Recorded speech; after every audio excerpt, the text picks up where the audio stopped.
Gostaria de agradecer às nossas vitoriosas por compartilhar um pouco de suas histórias e dizê-las que são um exemplo de vida, coragem e determinação para todos nós. E agora, para conversar sobre o tema Corpo, Saúde e Autocuidado, de Bem com Você, convidamos a palestrante Anadele de Souza Teixeira, enfermeira mestra em enfermagem, pelo programa de pós-graduação, Stricto Sensu, pela Faculdade de Enfermagem da Universidade Federal de Juiz de Fora. Ela é especialista em estomaterapia pela Universidade Uniredentor e ESP-JF.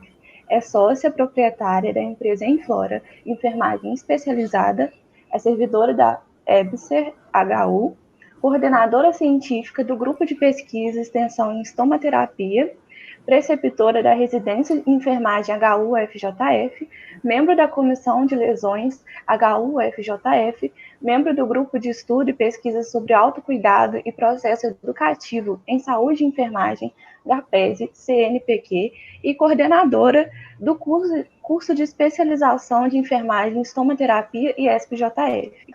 Seja muito bem-vinda, Nadele. Muito obrigada. O áudio está ok para vocês? Tá certinho. Tá ótimo. Boa noite. Estou muito feliz pelo convite. Gostaria de agradecer à professora Jaqueline, né, e ao projeto de extensão de Peito Aberto com, né, esse evento maravilhoso, né, que foi construído. Eu vi com muito carinho, com muito zelo, e eu estou muito feliz de estar participando nesse momento. Ainda mais, né, com um tema tão importante, que é corpo, saúde, autocuidado, de bem com você. E hoje, a minha proposta é a gente ficar de bem com a nossa região íntima também, né? A gente se autoconhecer, a gente não só cuidar da nossa aparência física, do que a gente mostra para o outro, né? Mas a gente começar a ter um autoconhecimento do nosso corpo, respeitar a fisiologia do nosso corpo e entender para que várias disfunções que possam acontecer, hoje existe tratamento. Vocês já me apresentaram, né? Eu sou enfermeira e eu sou enfermeira estomaterapeuta. E o que é a estomaterapia? A estomaterapia é uma especialização da enfermagem que ela vai tratar de lesões, das estomias, aquelas pessoas que usam bolsa de colostomia, traqueostomia, e também da incontinência urinária, que é o tema que eu trago para vocês. Então, hoje eu tenho um consultório de enfermagem, a Enflora, e nesse consultório eu trabalho com a reabilitação do assoalho pélvico, né? Eu trabalho com mulheres que têm incontinência urinária, que têm alguma queixa sexual, muito ressecamento, né? Tem um estreitamento vaginal, então é esse que é direcionado o meu trabalho.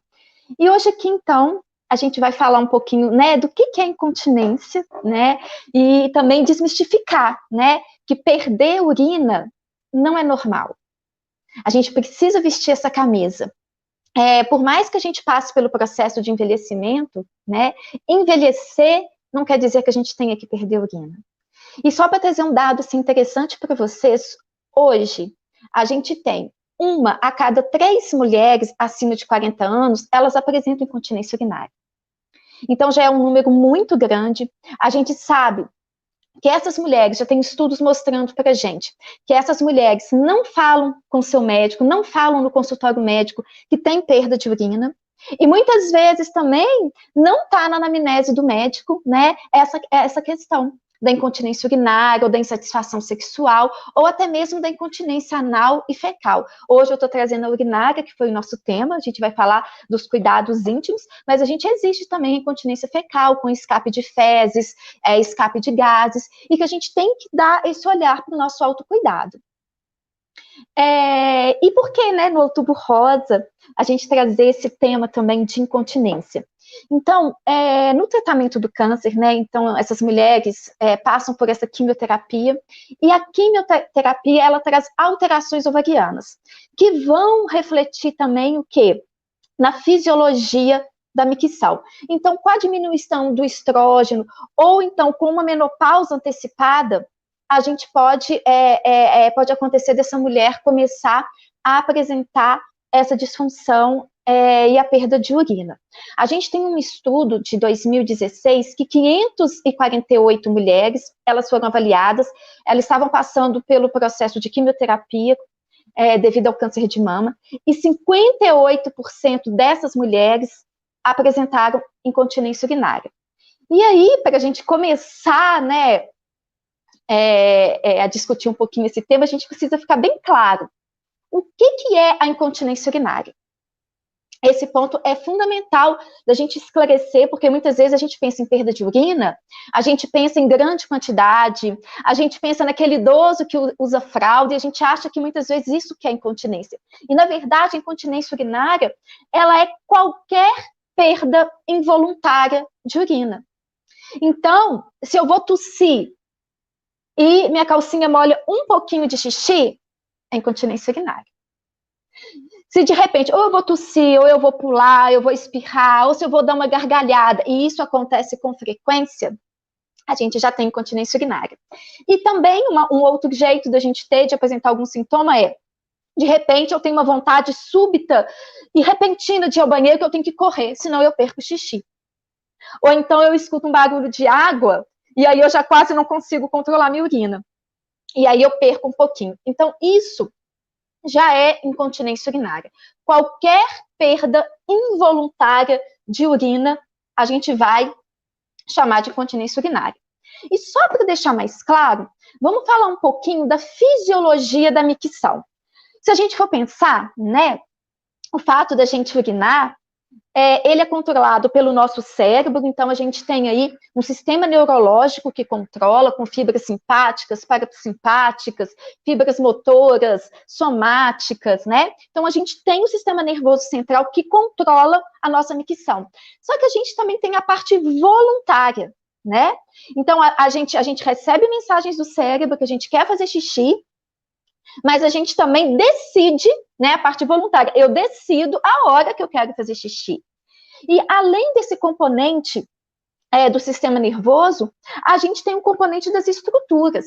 Por exemplo, né, o assoalho pélvico, né, que é o grupo de musculaturas que estão ali em volta do ânus, da vagina, da uretra, aquele grupo que faz esse arcabouço, que sustenta toda essa região, é um grupo de musculatura, que são 13 músculos, que eles fazem parte do quê? Dessa função de urinar e de evacuar, e da nossa atividade sexual também. Então, esse grupo de musculatura que está ali, em volta do ânus, em volta da região do introito vaginal, e em volta da uretra, esse grupo de musculatura, ele forma esse arcabouço que dá sustentação também para os órgãos pélvicos. Então, essa estrutura, ela tem que estar bem, ela tem que estar saudável, ela não pode ter tido nenhum trauma, ou alguma cirurgia. Então, quem passa por cirurgia nessa região, várias cirurgias ginecológicas, quem passa também por uma episiotomia, né, às vezes mal indicada, então muitas vezes pode ter esse assoalho comprometido, e também os hábitos comportamentais que a gente tem, de às vezes segurar xixi, segurar cocô, e às vezes forçar depois esse assoalho, isso pode, lá na frente, a gente ter incontinência urinária. Fora as questões hormonais também, que estão relacionadas, por exemplo, o estrógeno, ele está relacionado com a coaptação, com o fechamento da uretra, aonde sai o xixi. Então, se eu não tenho mais estrógeno, ou porque eu estou fazendo um tratamento com quimioterapia, né, e esse estrógeno está baixo, ou ele foi anulado, eu posso ter o quê? Um comprometimento desse fechamento da uretra, e aí também vir perder a urina. Mas, basicamente, a fisiologia da micção, o que seria? Né, o músculo lá da bexiga vai enchendo, né, que é o detrusor, então a bexiga vai enchendo de xixi, né, enquanto a bexiga está enchendo, ela está relaxada, o detrusor está relaxado. E aí a minha uretra está fechadinha para mim não ter perda urinária. Quando eu quero fazer xixi, o músculo contrai e minha uretra relaxa para esse xixi sair.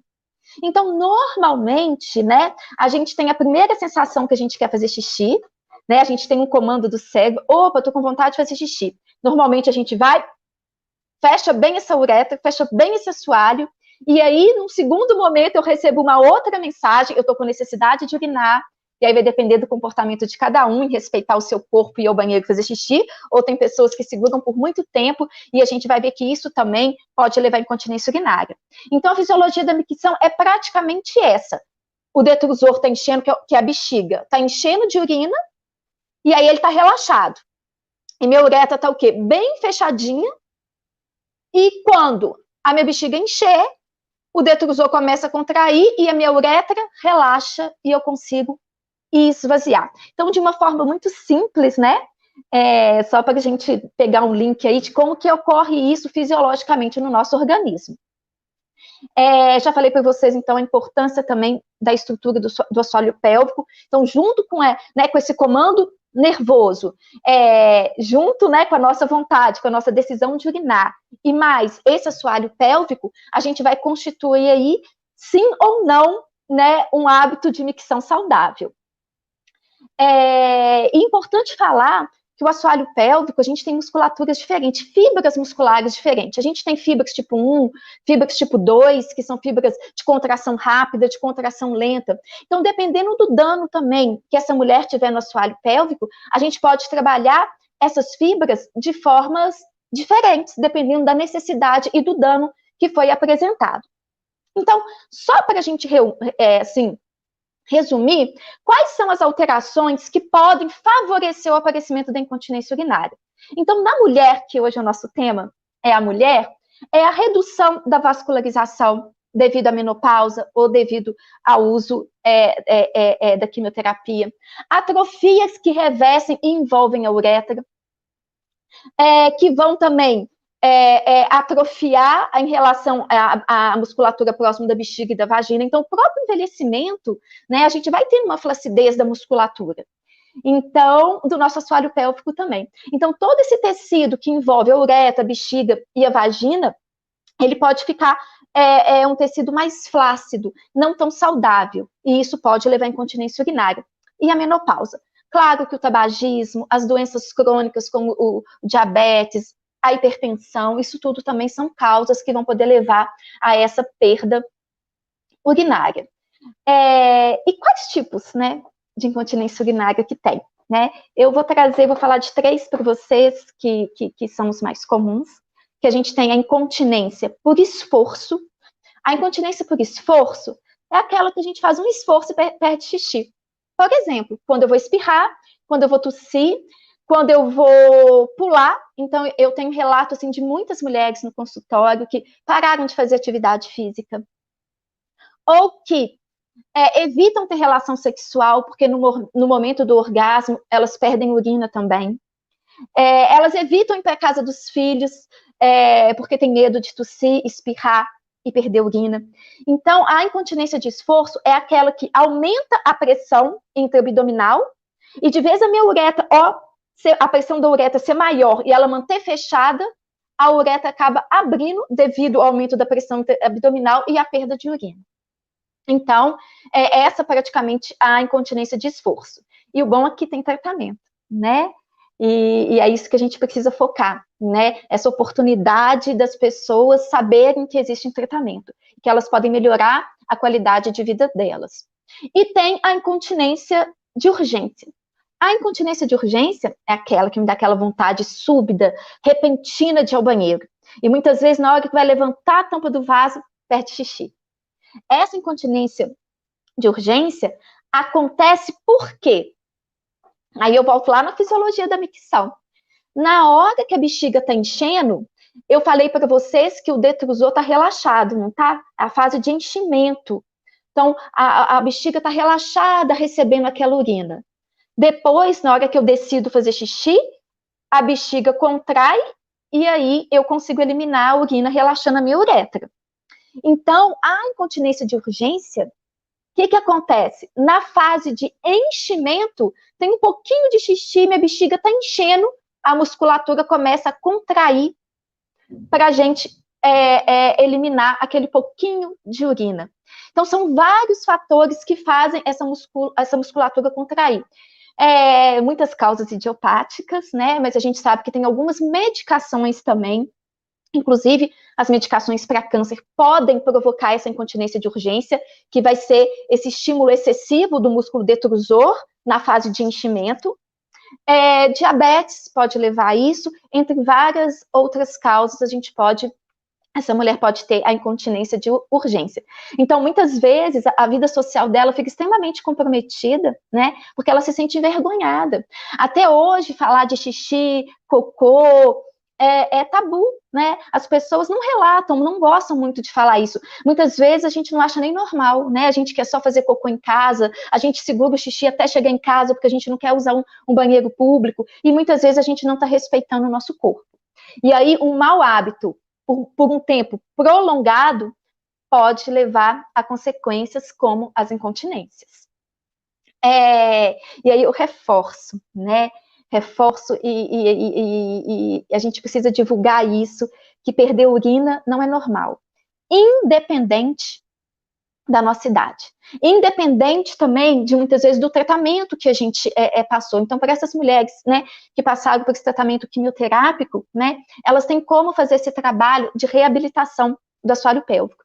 E eu aproveito esse momento, né, para falar para os enfermeiros, né, para os estudantes, para quem está formado e procura uma especialização, né, é um campo que está aberto, então não é só o fisioterapeuta que trabalha com reabilitação do assoalho pélvico, é um mercado excelente para o enfermeiro, que a gente tem todo o respaldo legal do COREM, do COFEM, e a gente está precisando de mais pessoas aí investirem nessa área, e para a gente dar mais oportunidade para a população de tratamento também, né? Então, isso é muito importante e aproveitei esse momento para destacar. E aí, se eu tenho incontinência, se eu perco essa urina porque eu estou na menopausa, ou porque eu passei pelo tratamento de câncer, ou porque eu tive um trauma, passei por cirurgias ginecológicas, ou porque eu tenho um mau comportamento de cuidado comigo, independente disso, né, vale a pena a gente investir. Vale a pena a gente comentar com o médico, comentar com uma pessoa da área da saúde, né, para a gente ter essa oportunidade de resolver uma questão tão íntima, né? Como eu falei para vocês, assim, isso reflete tanto na imagem da mulher. Quantas mulheres falavam para mim assim que iam sair na rua só de calça preta, porque se perdesse urina não ia aparecer tanto, né? Então isso influencia até no modo da mulher se vestir, no modo dela se comportar. Quantos relatos, assim, né, de casamentos frustrados porque ela tinha receio dessa perda de urina ou de gases e de fezes durante a atividade sexual. Então, a gente precisa ajudar essas mulheres aí a trazer esse sorriso, essa autoestima de volta.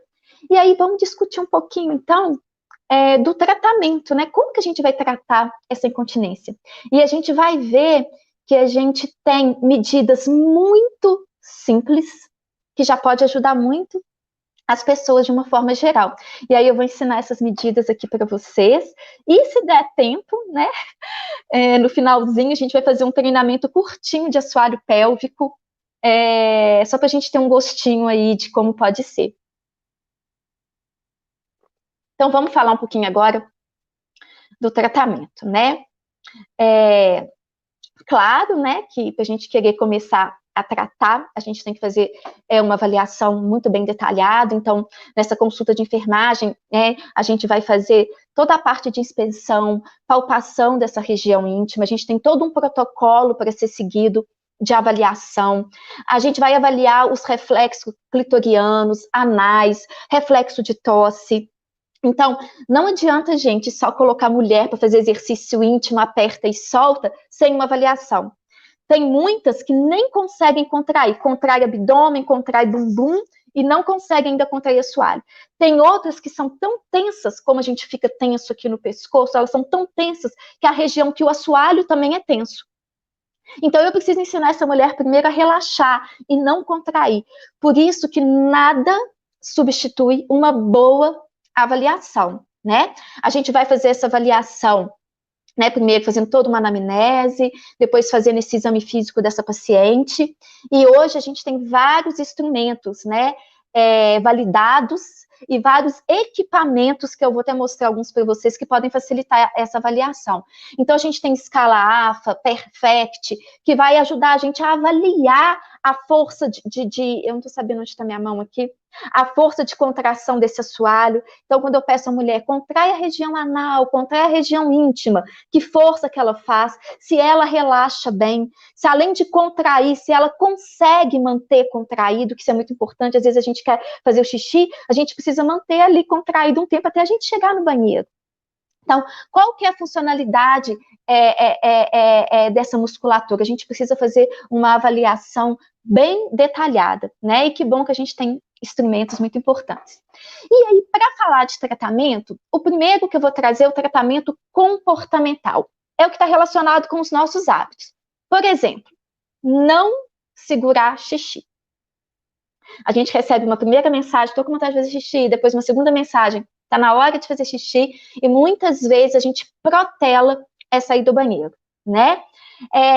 Quando a gente segura muito esse xixi, a gente tem um maior risco de infecção, e a gente tem um risco também de dano na musculatura da bexiga do detrusor.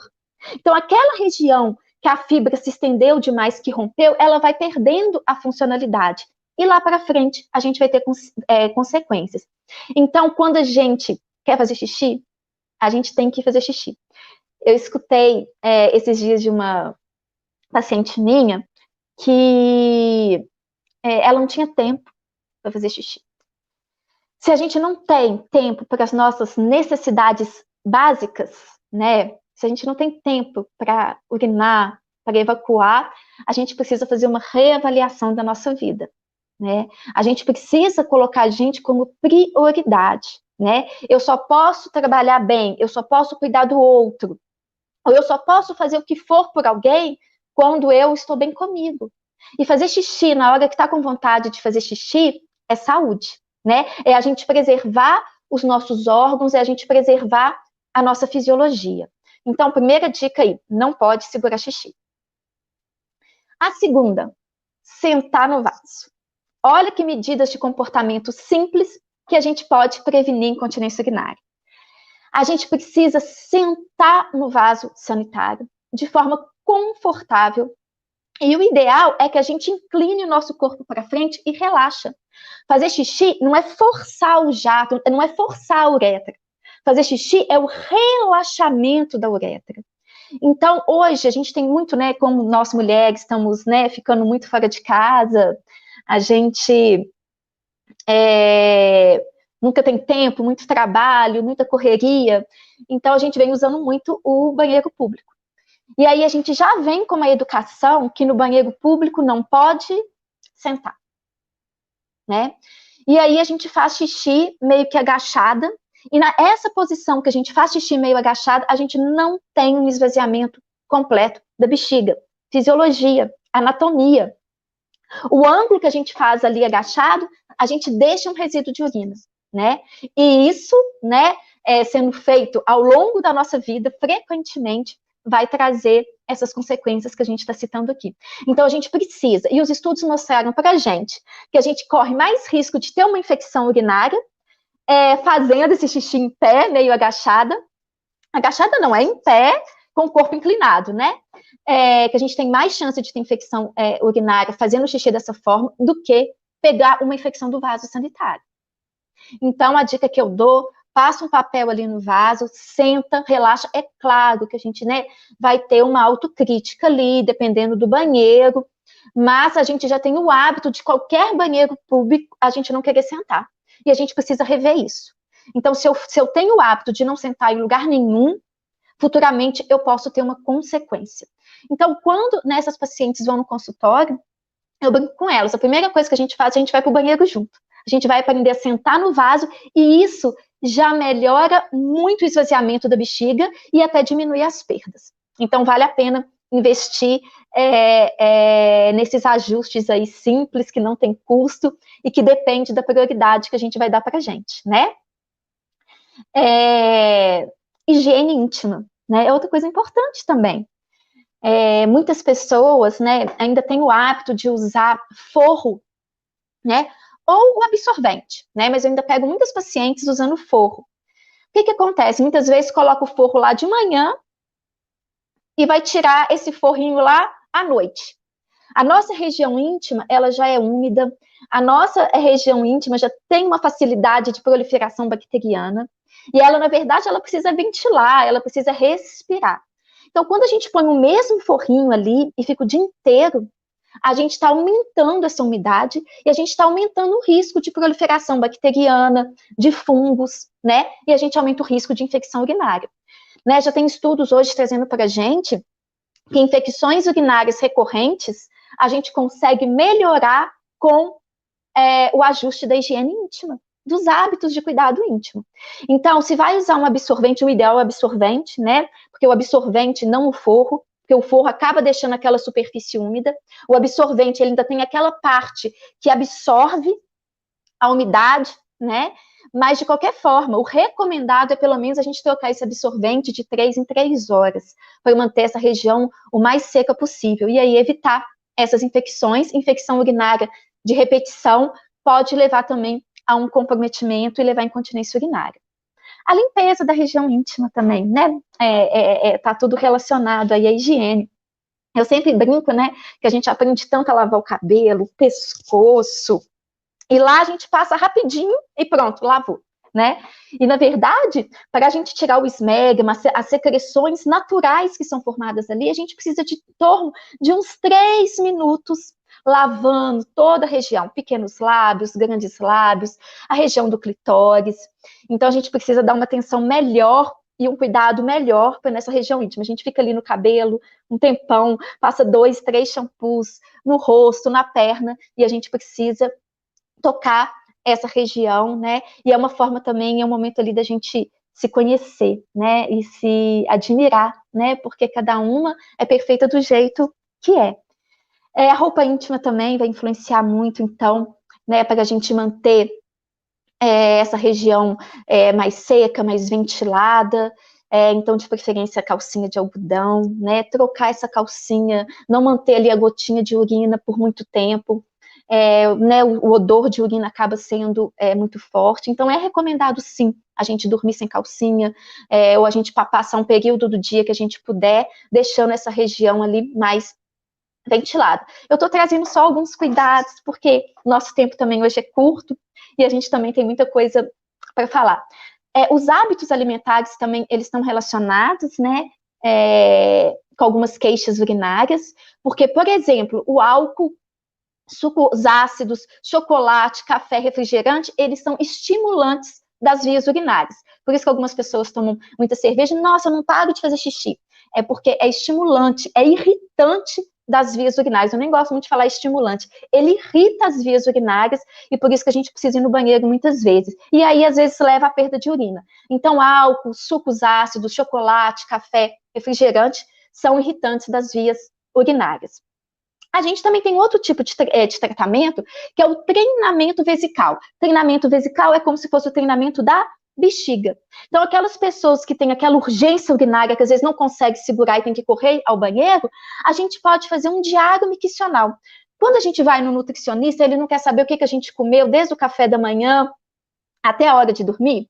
O diário miccional é o quê? Desde a hora que eu acordei até a hora que eu fui dormir, quantas vezes eu fiz xixi? Eu tive perda de xixi? Então, a gente monta um diário miccional, a gente estuda ali como é que está aquele comportamento ali da micção, e a gente pode programar a ida ao banheiro antes dela perder. Então, às vezes a gente começa, vamos começar a ir no banheiro de 2 em 2 horas, aí a gente vai aumentando até a gente fazer essa reeducação vesical. Então, isso é mais uma forma que a gente tem de tratamento.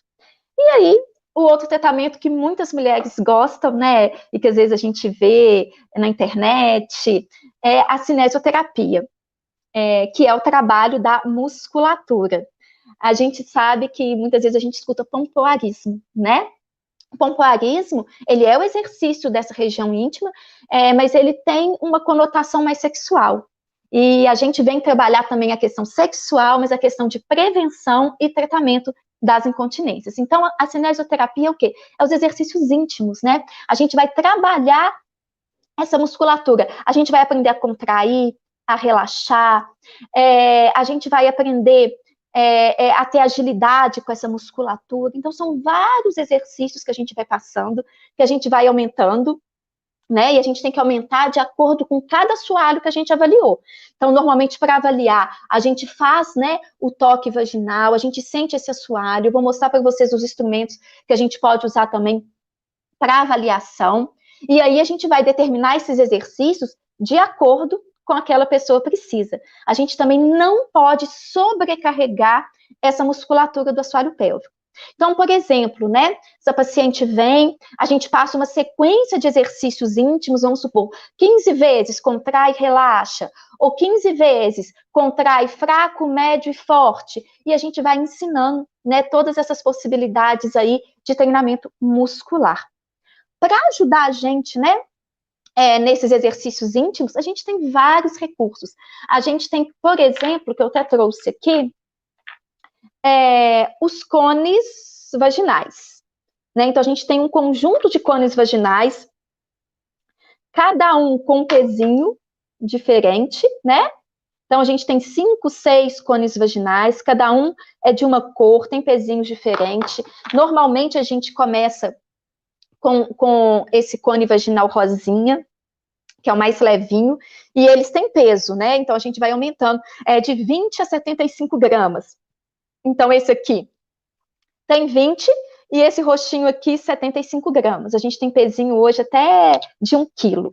E aí a gente vai trabalhando, a gente vai aumentando a carga, como a gente faz na musculação, a gente vai aumentando aos poucos, a gente também pode ir melhorando a musculatura da região íntima com esses pesos. Esses pesos a gente coloca no terço médio da vagina, então eu ensino essa mulher a colocar esse peso, essa cordinha fica para fora, e a partir dali, dependendo do que ela precisa, eu falo para ela tomar o banho com peso, para ela ficar 30 minutos, às vezes eu passo algum exercício de contrai e relaxa com esse peso dentro do canal vaginal, e aí a gente vai progredindo com a carga conforme a avaliação dessa musculatura, tá?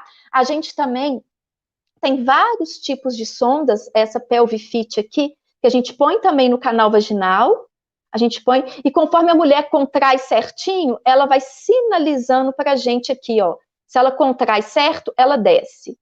Se ela contrai certo, ela desce. E aí eu posso ver se ela está usando o abdômen, outro músculo, para contrair esse assoalho pélvico. Hoje, gente, a gente tem vários recursos que a gente pode estar utilizando e que a gente pode estar incrementando, né, na terapia, no nosso protocolo, né, para deixar isso de uma forma mais leve para essa mulher, tá? As mulheres que a gente não faz introdução vaginal, ou porque, né, não querem, ou porque não podem, né, a gente tem como trabalhar pela região anal, ou então a gente tem outras soluções aí, que a gente faz o tratamento todo externo, só no assoalho pélvico, próximo a essa região íntima, tá? Só para esclarecer.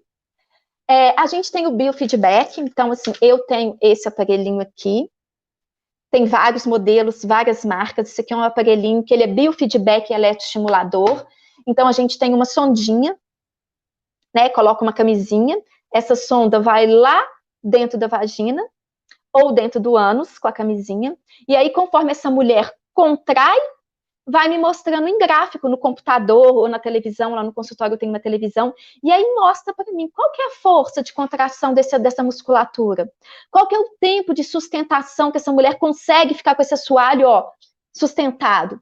Então a gente pode tanto usar o biofeedback para a gente avaliar, quanto também para a gente criar protocolos de treinamento dentro do consultório, tá? Outra possibilidade da gente tratar essa mulher também é usando a eletroestimulação. Então, a eletroestimulação, a gente vai inibir ou a gente vai estimular o detrusor, que é o músculo da bexiga. E a gente vai fazer todo um trabalho ali também, toda a musculatura do assoalho pélvico. Então, para a eletroestimulação, eu uso também esse mesmo aparelhinho, que o meu são os dois, né? Como eu falei para vocês, tem aparelhos antigos, que é um só, hoje tem aparelhos até mais modernos que o meu meu já está intermediário. E a eletroestimulação, a gente coloca esse eletrodo no canal vaginal, só essa parte aqui, E esse eletrodo vai emitir o quê? Uma carga elétrica. Aí, dependendo da programação que eu colocar, vai inibir, vai estimular esse detrusor, vai melhorar a circulação da região íntima, vai aliviar a dor. Então, a mulher que tem vaginismo, a mulher que tem muito ressecamento, não consegue mais atividade sexual, a penetração. Então, a gente pode ir trabalhando com essa mulher, tá? Então, a eletroestimulação, ela ajuda muito a gente, tanto na incontinência de esforço, para melhorar a circulação, quanto nessas situações de estreitamento vaginal, ressecamento vaginal, mas também na incontinência de urgência, tá? Em relação ao detrusor. A gente tem o eletrodo também anal, então a gente pode fazer esse tratamento, né, pelo ânus, ou também tratar uma incontinência anal, fecal, que não foi nosso foco aqui, mas se uma mulher, eu não tenho como uma via vaginal, se eu não tenho essa via vaginal, eu posso fazer esse tratamento via anal, tá?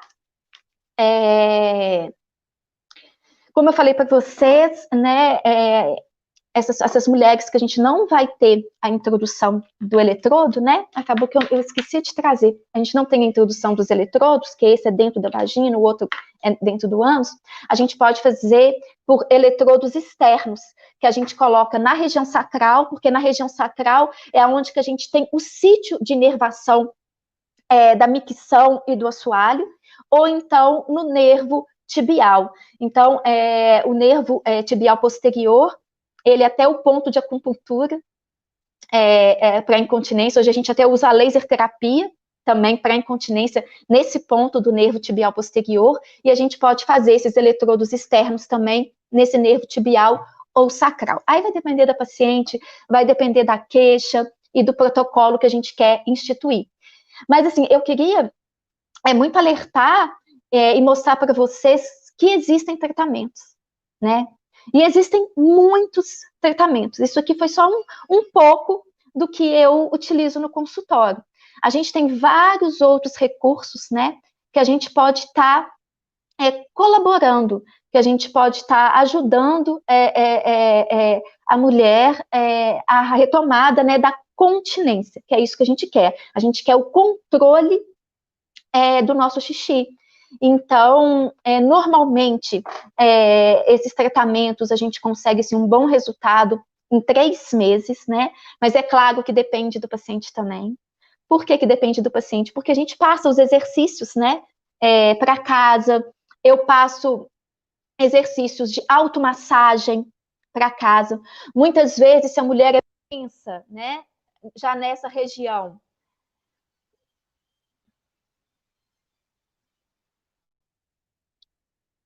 Voltou, gente? Voltou? Acho que sim, né?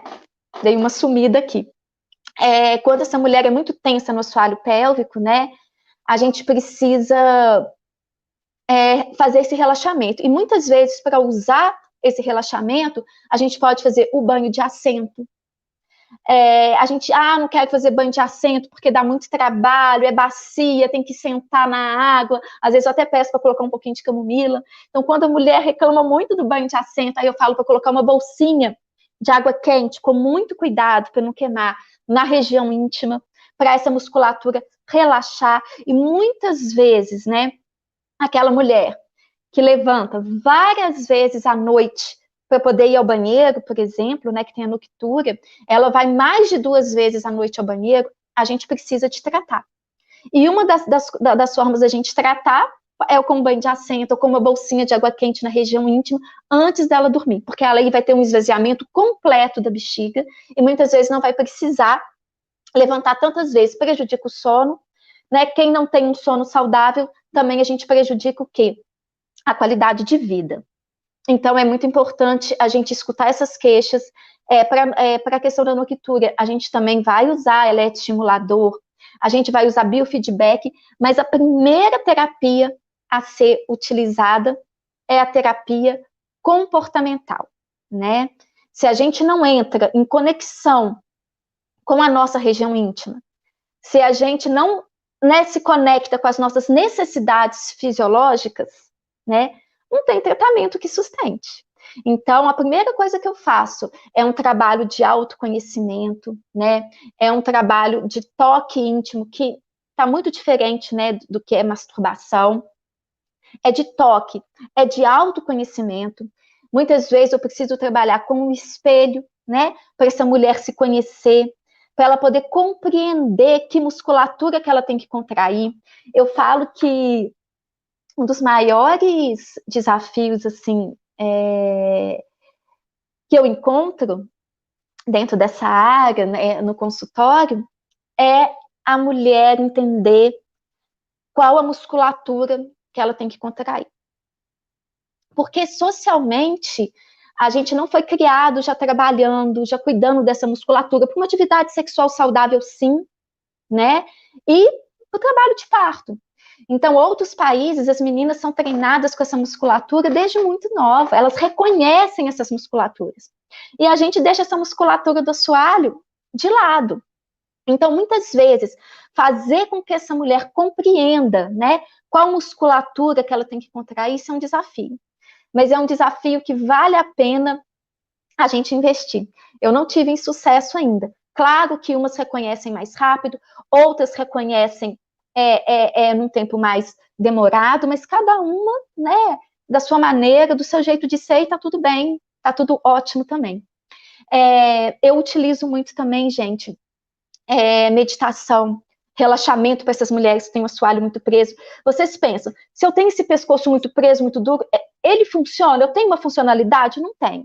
Então, esse assoalho tenso, duro, ele também não vai ter essa funcionalidade, né, para micção, nem para atividade sexual.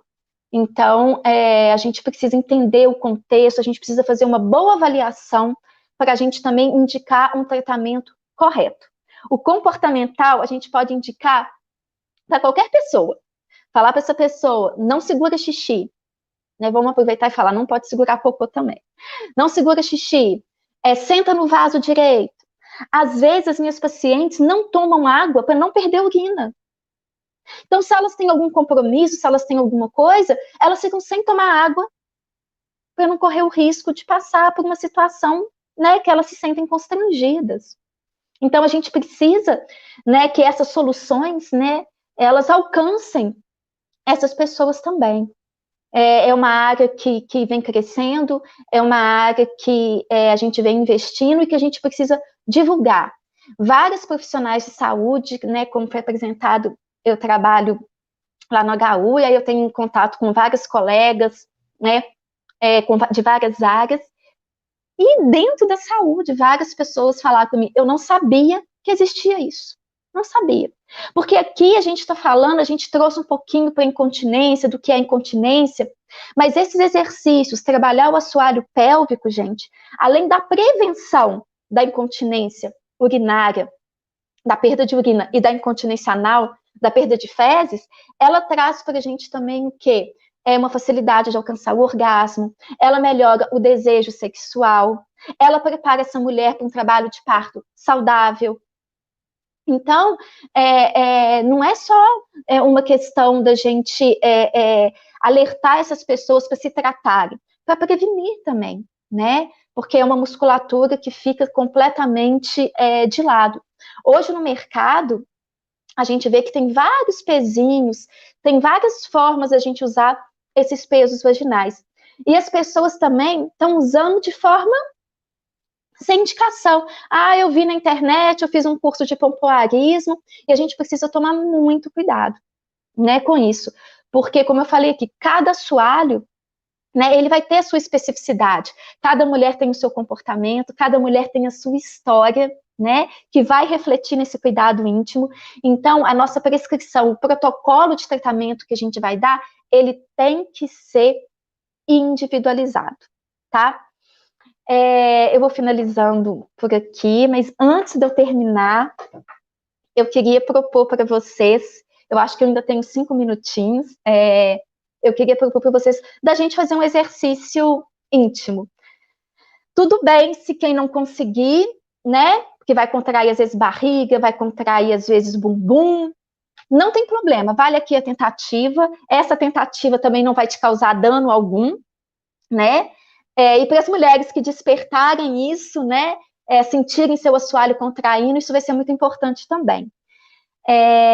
Então, Como que normalmente eu falo para minhas pacientes? Primeiro, tem que sentar, ou então onde estiver, ou se estiver deitada, ou se estiver sentada. Então senta, relaxa toda essa região do quadril, relaxa ali a região em volta do ânus, a região em volta da vagina, toda essa região íntima, relaxa.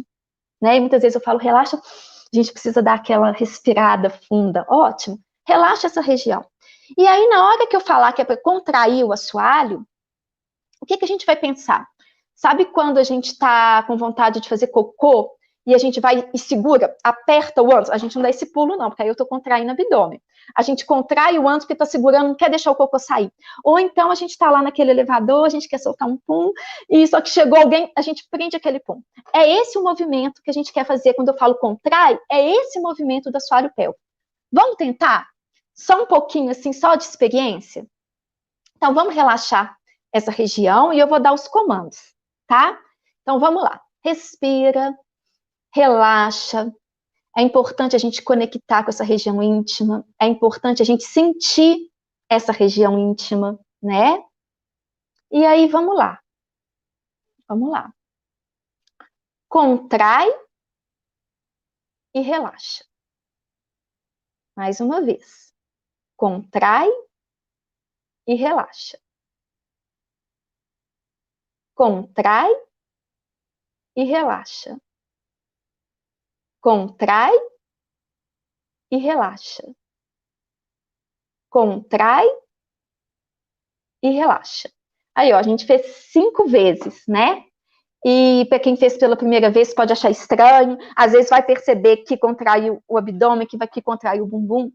Não tem problema. Tudo na nossa vida é treino, tudo na nossa vida é a gente aprender novas habilidades. Então, eu não quero que ninguém fique frustrado se não percebeu essa contração, né? E aí é mais um motivo, se não percebeu essa contração, procura um profissional que trabalhe com essa reabilitação, porque faz parte do nosso corpo e a gente precisa ter esse olhar de mais cuidado e de mais amor com a gente mesmo. Então, eu estou ficando por aqui, né? Agradeço mais uma vez, queria até destacar a professora Jaqueline, né? Que me fez esse convite depois de ter assistido uma aula minha. Me coloco à disposição agora de vocês para as perguntas também, né? Que é o que foi combinado. E queria aproveitar, deixar meu telefone, meu e-mail, se alguém tiver alguma dúvida, se alguém, né, quiser, né, me falar alguma questão íntima, quiser tirar essa dúvida comigo, eu me coloco à disposição, porque realmente é um prazer muito grande eu estar aqui compartilhando com vocês. Então, quem quiser anotar o meu telefone, pode anotar. Meu telefone é 991430068. Então, vou repetir, 991430068. E meu e-mail é anadelelima@hotmail.com. Anadele, tudo junto, né? Com 2 L's e no final. Quem puder escrever meu e-mail lá no chat, eu agradeço. anadelelima@hotmail.com. Tá? Se quiser escrever no chat meu telefone também, não tem problema nenhum. Eu me coloco à disposição. Muito obrigada mais uma vez.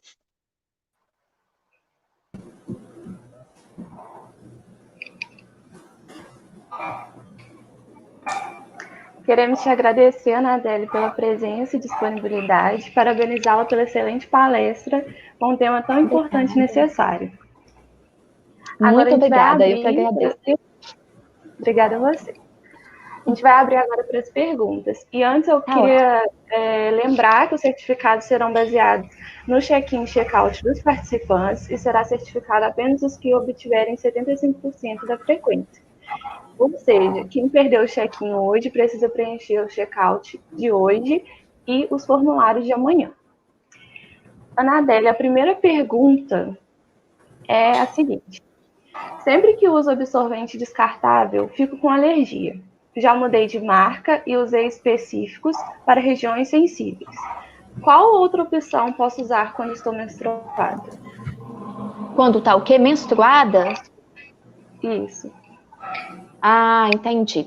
Realmente, né, gente, por mais que hoje a gente tenha uma gama de produtos aí no mercado, e até mesmo antialérgicos, logo que ela falou de absorvente que tem alergia, eu já ia falar para ela assim, usa a cobertura suave, porque a gente tem cobertura seca e cobertura suave. Normalmente, a cobertura seca, ela dá mais respostas alérgicas, né? A cobertura suave, a maioria das pessoas se adapta muito bem. Hoje, a gente tem coletor menstrual, né? Mas aí tem que ver, né? A gente tinha que fazer uma avaliação. A gente tem a opção de coletor menstrual, a gente tem os absorventes internos também. Agora, a gente precisa pensar. Eu acho que vale mais a pena mais um teste. Às vezes, pegar uma cobertura suave, uns que não apresentam nenhum tipo de perfume associado, e às vezes eu trocar esse absorvente mais vezes. No período menstrual, gente, é fundamental também, que isso vai minimizar até a questão da alergia, a gente lavar essa região íntima de forma adequada. Então, vamos tentar, assim, inicialmente, fazer mais um teste com absorvente, é o que eu ia propor. Suave, sem perfume, e fazer a troca dele com maior frequência, e aí caprichar nessa região íntima. Tem muitos médicos que não gostam, e outros que gostam, desse sabonete líquido íntimo, né? É um sabonete líquido que, para quem tem atividade sexual, é comprar o adulto. Para quem não tem atividade sexual, tem um que é de idoso. Porque o pH é diferente de quem é sexualmente ativo e de quem não é. Então, a gente precisa usar o sabonete correto. Eu tenho, sim, resultados muito bons com o uso de sabonetes íntimos que ajudam também a manter o pH da nossa região íntima, né? Mas se absorvente não der mesmo, vale a pena, às vezes, investir, dar uma olhada no coletor menstrual, que é de plástico, que é reutilizável, né? O meio ambiente até agradece também, e outras opções dos absorventes internos, tá bom? Obrigada. A segunda pergunta. Pompoarismo também ajudaria no fortalecimento do assoalho pélvico? O pompoarismo é a contração dos músculos pélvicos. Só que o termo pompoarismo, ele só levou uma conotação mais sexual. Quando a gente fala de uma terapia de tratamento, a gente fala de uma reabilitação de toda a região. Então, a gente fala de prevenção de incontinência, a gente não fala só da parte sexual, né? Mas o pompoarismo, ele tem essa conotação sexual. Fazer pompoarismo vai fortalecer esses músculos do assoalho, sim. O importante a gente atentar pelo seguinte, eu tive uma paciente que ela fez um treinamento de pompoarismo pela internet durante 6 meses. E aí já tinha muito tempo que ela não fazia e ela veio até em mim. Por uma outra questão, ela teve até um câncer, ela veio até mim por um ressecamento vaginal que estava sangrando, incomodando. E ela falou assim, não, eu sei. E aí, quando ela foi fazer a contração e relaxamento para mim avaliar, ela contraía o abdômen, ela contraía o bumbum, né? Ela contraía a parte interna da coxa. Então, muitas vezes a gente não percebe, mas a gente não contrai o grupo muscular necessário para essa reabilitação. Então, é só essa dica que eu dou para vocês, que eu já tive experiência não só com uma, com várias pacientes, que muitas vezes uma avaliação do assoalho pélvico, ela vai te dar um direcionamento de um tratamento muito melhor, que seja para atividade sexual, que seja para prevenção das incontinências ou para o tratamento dessas incontinências, tá?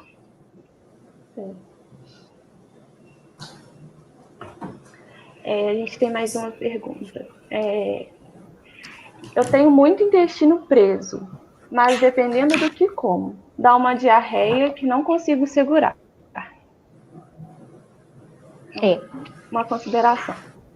Quando a gente tem escape de fezes e escape de gases, a gente já tem um comprometimento dessa musculatura, tá? A gente não pode achar que é normal perder gás, uma vez ou outra, né, demorei para o banheiro, escapou, mas se a gente tem isso com uma certa frequência na nossa vida, a gente precisa o quê? Reabilitar, trabalhar aquela musculatura. Ter o intestino constipado não é saudável e ter diarreia não é saudável. E, na verdade, a constipação, ela leva a danos para o assoalho pélvico. Por quê? Quem é constipado, né, além de ter um comprometimento ali na ampola retal, que as fezes ficam acumuladas, aquela ampola vai distendendo e daqui a pouco a gente perde a sensibilidade de evacuar. O que acontece também? Quem tem constipação, normalmente, quando vai fazer cocô, faz muita força. Essa força que faz evacuação, gente, como o xixi, é relaxamento. É relaxamento do ânus e o xixi, relaxamento da uretra. Não é força. Quando a gente faz essa força excessiva no nosso assoalho, a gente está causando dano no assoalho.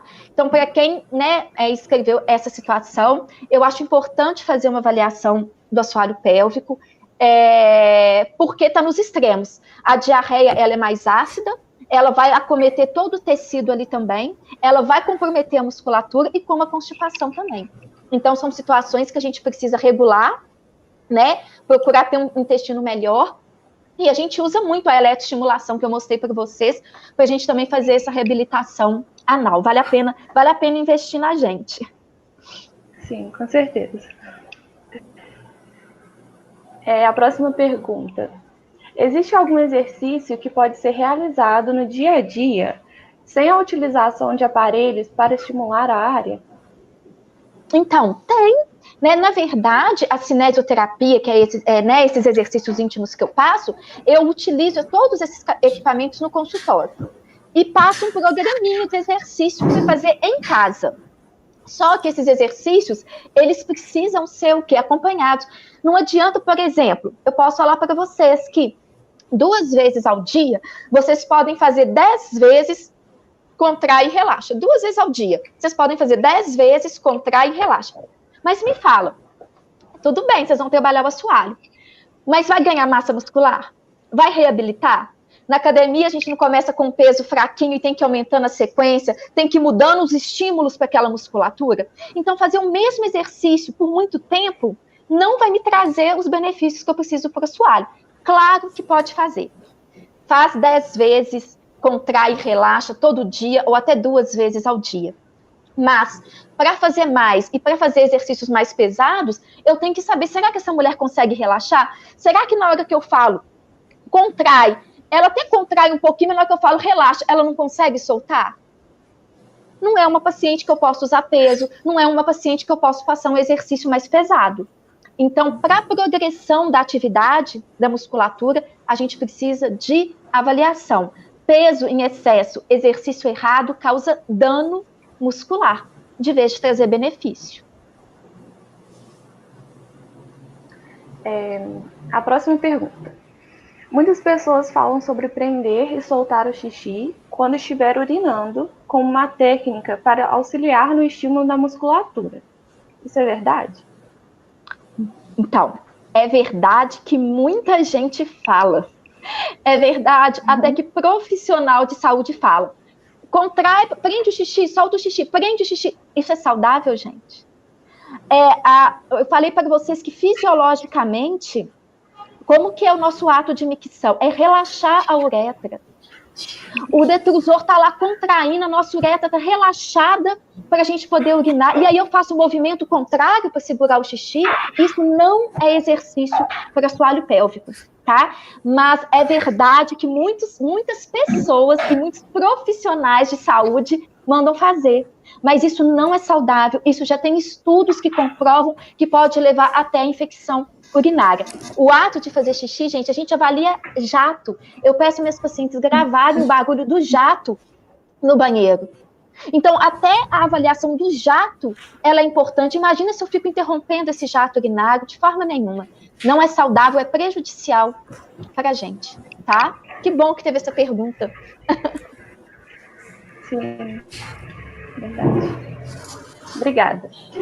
A gente tem mais 3 perguntas. A próxima é: tive um parto normal muito difícil aos 22 anos e com 28 anos, após o segundo filho, fiz cirurgia de períneo. Aos 39, fiz esterectomia. Aos 42, mastectomia e tratamento de câncer. Hoje, aos 49 anos, tenho perda urinária e ressecamento vaginal, entre outros. É uma consideração também. É muito importante essa pergunta e é bom para a gente esclarecer, gente, que parto normal, né, fisiológico, normal, não vai levar, né, não é o fator de risco que vai levar essa mulher a ter incontinência urinária. O que faz ela ter incontinência urinária é um parto normal traumático, como uma relação sexual vaginal traumática. Então, o que causa dano àquela musculatura, a gente sabe que quando a musculatura vai cicatrizar, aquele pedaço que rompeu, que teve dano, ela não volta a contrair. Então, parto normal traumático, ele pode levar, sim, à incontinência urinária. E aí, em relação ao parto, já teve um trauma, já tem uma cicatriz, eu já não tenho aquela função da musculatura naquela região que traumatizou. A gente pode reabilitar o assoalho pélvico, compensando a musculatura das outras regiões. Então, assim, para quem teve também uma histerectomia, né, a gente tem como trabalhar esse assoalho pélvico, a parte da musculatura que está saudável, a gente faz um trabalho de força maior, de carga maior, que vai compensar a área que está lesionada, que está cicatrizada. Então, realmente, com esse conjunto de fatores, que pelo que eu entendi foi um parto normal traumático, né? Mais uma cirurgia ginecológica, a questão do câncer, né, que fez o uso da quimioterapia. São já 3 fatores de riscos que podem levar a mulher à incontinência urinária. E é por isso que ela tem que continuar incontinente? Não, não. Tem tratamento? Tem como melhorar? Tem como melhorar. Eu até ia falar para vocês, que eu não falei nessa aula, que não dava para trazer tudo, que a gente sabe... me lembro de falar que ela fez períneo, né? Que a gente sabe que muitos casos tem que ir para cirurgia, tem muitos casos que tem que ir para exames mais complexos, mas a primeira linha de tratamento para qualquer incontinência é a reabilitação do assoalho pélvico. Não é cirurgia.